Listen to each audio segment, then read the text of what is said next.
얘기를 해야 돼요.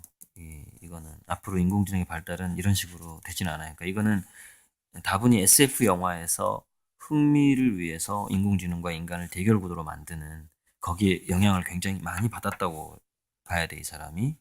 그래서 욕망의 기원은 이제 현대 과학은 욕망의 기원이 세포고 생명과학에서 이렇게 얘기하고 지능의 기원은요. 모든 우주에 지능이 퍼져 있다 이렇게 얘기를 해요.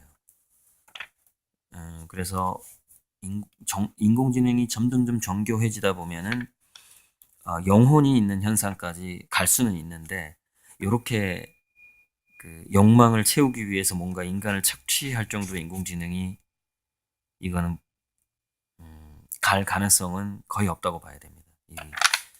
이런 식으로 약간 좀 공포를 주는 방식의 글들도 좀 많아요. 여기 이렇게 낙서하는 건 저기 우리 아들이 낙서를 한 겁니다. 제가 이렇게 줄 긋고 책 보고 있으면 볼펜을 뺏어가지고 이렇게 낙서를 하는 거죠. 자, 그래서 뭐 잘게 여러 가지 문제가 있을 텐데 여기서 이제 뇌과학적인 지식이 굉장히 부족하다라는 게 확 나오는데요. 쥐가 여기서 비기코에서 탈출하기 위해서 더 오래 헤엄치는 거기에 관한 그러니까 14분 헤엄치다가 건져주면은 20분 참더라. 이 얘기가 나오는데 이 부분은 시냅스가 뭔가를 더 희망하는 방식으로 연결이 재배치가 된 거거든요. 그러니까 우리 시냅스는 초단위 분단위로 계속해서 살아있는 생명체처럼 꿈틀거리는 지렁이처럼 변한단 말이에요.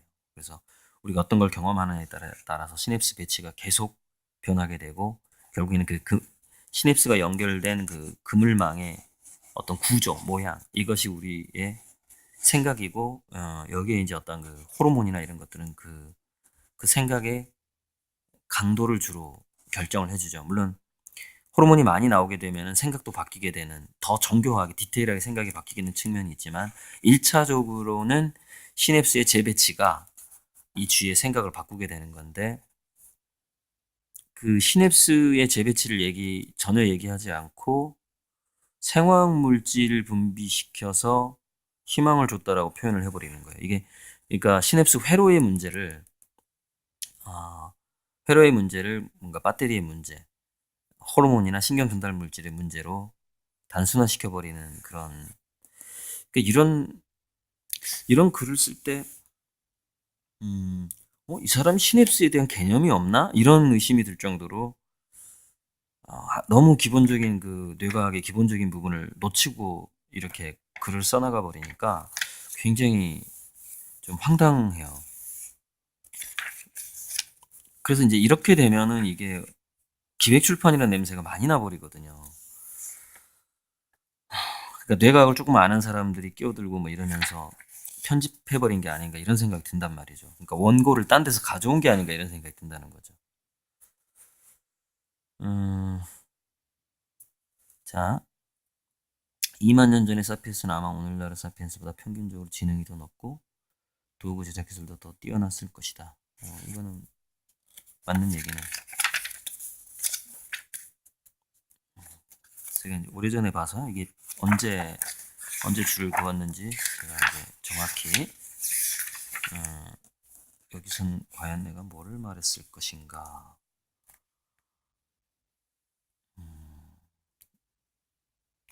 우리가 알기로 고양이들은 쥐처럼 이 세계에 실제로 존재하는 것들만 상상할 수 있다. 그들은 본 적도 냄새를 맡은 것도 없는 것을 상상하지 못한다. 사피엔스반이 이것도 너무 단정적이에요.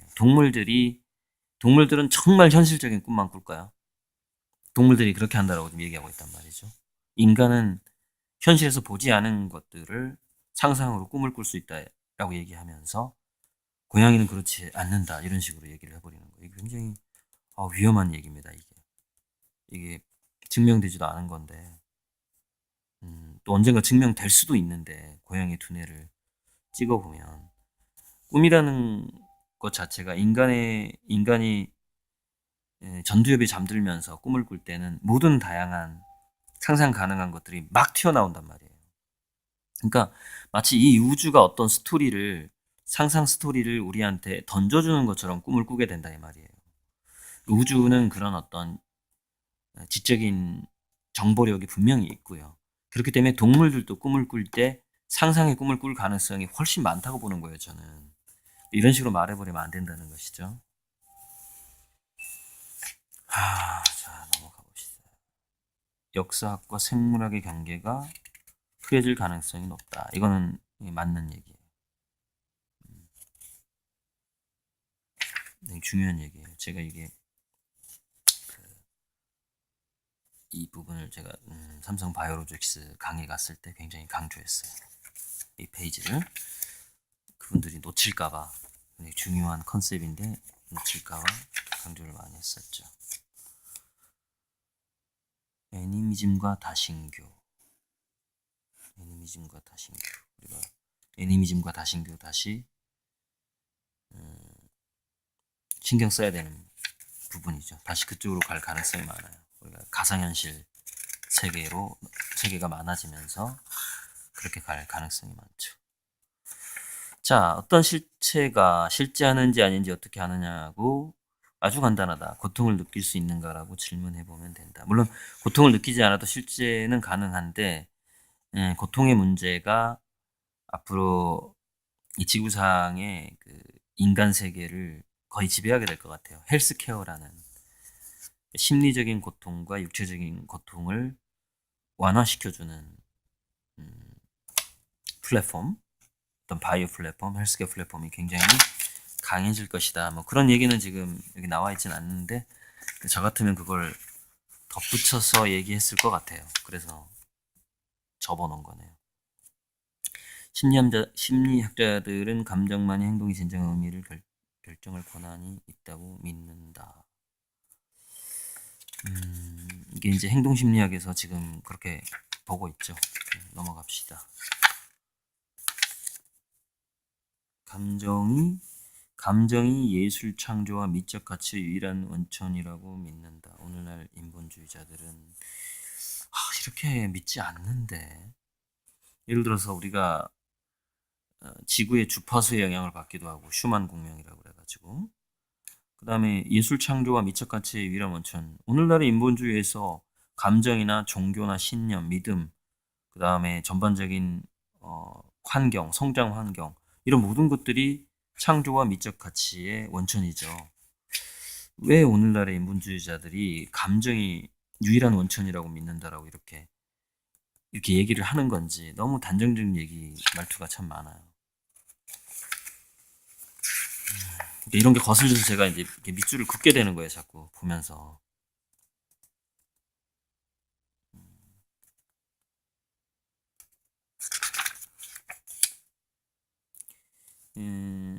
이 듀샹의 샘 같은 경우에는 이제 듀샹의 원래 여자친구가 이 사인을 해서 여자친구가 내려고 했던 것을 듀샹이 대신냈다라는 얘기가 있거든요. 뭐 그렇게 하더라도 듀샹이 냈으니까 듀샹 거라고 할 수는 있어요. 그래서 그 부분을 오류라고 말할 수는 없는데 듀샹이 자기 누나한테 보낸 편지의 그 내용이 그 부분을 고백한 내용이 있다고 합니다. 데스몬드 모리슨과 털없는 원숭이의 저자가 예술하는 원숭이라는 그 책에 나온 내용이에요. 마르셀 듀샹의 편지가 발견됐다 하면서 지식은 경험 데이터 곱하기 수학이다. 이게 좀 마음에 안 들어서 제가 이렇게 해놓은 것 같은데 지식은 경험 곱하기 감수성이다. 지식은 그러니까 경험과 감수성인데 이제 이 감수성은 사랑 같은 것이고 경험은 공부죠. 그러니까 공부와 사랑의 결합 이것이 지혜다. 이렇게 표현하는 게 더 좋지 않을까라고 제가 여기다 적어놨네요.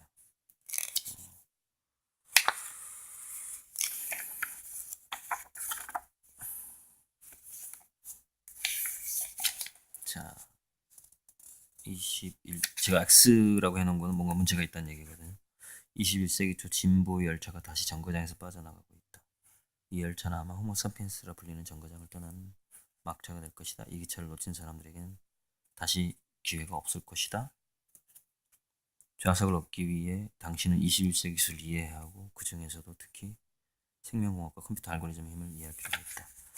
그러니까 이게 이제 미래의 역사를 상당히 부정적으로 보고 있는 것이죠. 그러니까 블록체인이라는 신뢰의 장치, 인간들 간의 신뢰를 공유하는 장치, 그다음에 AGI라는 인간의 깊은 정서와 마음까지 이해할 수 있는 AGI의 출현. 이 두 가지를 예상하지 못하면 이런 결론이 나와버려요. 그러니까 이게 AGI의 어떤 전망과 블록체인의 전망 없이 한 예언이 그 미래의 역사인 거죠. 이 사람이 썰을 푼 건데 AGI와 블록체인이 미래에 등장하게 되면은 그래서 이 막차를 놓치지 말아야 된다. 생명공학과 컴퓨터 알고리즘을 잘 알아야 된다. 이건 마치 지금 강남에서 왜 우리 초등학생들이 코딩 교육을 하지 않으면 안 된다. 이렇게 말하는 거랑 되게 비슷한 말투거든요. 근데 전혀 미래 사회는 그렇지가 않아요. 블록체인과 AGI 이거에 대해서는 제가 이제 제 책에서도 썼고 앞으로 새로 쓸 책에서도 이 두 가지의 결합에 대해서 쓸 건데 절대 이 사람이 예측하는 방식으로 되지 않습니다. 오히려 더 극직반으로 항용유회라는 사자성어가 있죠. 높이 뜬 용은 후회함이 있다. 즉 자본주의가 극으로 가고 자본을 위한 기술이 극으로 가게 되면 다시 극직반하는 현상이 나타나는데 그 극직반하는 현상을 가속화시키는 것이 블록체인 기술이고 그 다음에는 AGI죠. AGI가 그걸 완성해내죠. 굉장히 인간미 넘치는 사람들의 세상으로 바꾸죠. 이 지구를. 21세기 주력 상품은 몸, 내 마음이 될 것이고 몸과 뇌를 설계할 줄 아는 사람들과 그러지 못하는 사람들 사이의 격차는 디킨스의 영국과 마디의 수단 사이의 격차보다 훨씬 더 클 것이다. 몸과 뇌를 우리가 새로 설계해서 정말로 더 뛰어난 인종을 만들어서 지금 이렇게 보고 있단 말이에요, 이 사람은. 이렇게 되는 게 아니라 AGI는 전 인류를 위해서 봉사하게 된단 말이에요, 공평하게. 그래서 훨씬 설계가 아니라 더 배려하고 더 이해하는 문명으로 바뀌어가죠. 탈국가되죠. 탈국가가 되고 탈조절. 그러니까 누군가가 이 지구의 문명을 조작할 수 없는 상태로 넘어가게 된단 말이에요. 그게 4차 산업혁명 막바지에 다가올 5차 산업혁명이죠. 그래서 마르크스가 어떤 오류를 했던 것도 미래 사회에 이제 자율적인 노동의 시대가 된다고 그랬는데 이 노동이라는 개념을 못 벗어나잖아요. 그 당시 사람이. 근데 미래 사회는 이제 인공지능 로봇이 노동을 하게 되는 거고 인간은 어떤 활동을 하게 되죠. 굉장히 인간적인 활동을 하게 되죠. 더 인간적이 되는 거예요. 누군가가 다 같이 이렇게 더 건강하게 되고 더 행복해지게 되고 전 인류가 인종 차별이 없어지는 거죠.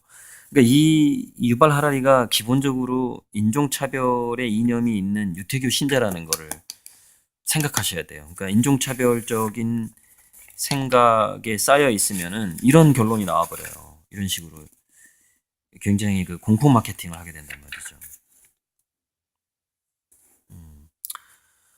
막스가 이렇게 얘기했구나. 미래 사회는 자유 생산자들의 자발적 활동의 연합이다. 이렇게 어떤 유토피아를 표현을 했는데 여기서 자유 생산자들이 아니라 인간이 생산을 한다기보다는 자유로운 활동가들이죠. 활동가로 바뀌게 되는 거죠. 미래 사회는. 인공공학과 인공지능이 잠재력을 온전히 드러내면 21세기 불멸 행복 신성을 추구할 거란 예측으로 시작했다. 이 책은 맞아요. 이 책은 그리 독창적인 것도 대단한 성견지명도 아니다. 자기 스스로 이 책을 잘 설명했네요. 이렇게 독창적인 게 없어요. 이 책은 사실 대단한 성견지명도 정말 없어요.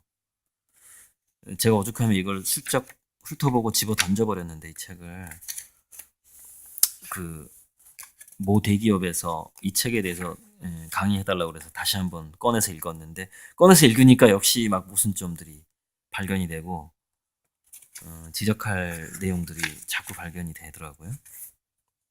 그러니까 뭔가 슬쩍 봐도 그 느낌이라는 게 있어요.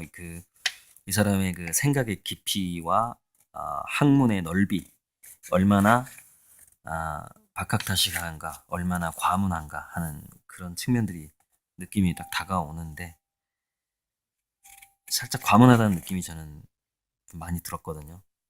그러니까 미래 예측이 맞지 않아 버리는 거죠. 자, 환상을 갖고 사는 것이 훨씬 더 쉬운 것은 그것이 고통의 의미를 부여하기 때문이다. 이게 종교에 빠지는 사이비 종교에 빠지는 사람의 심리를 표현한 부분이네요. 여기 또 뭐 내가 오류라고 또 적어놨네, 그죠?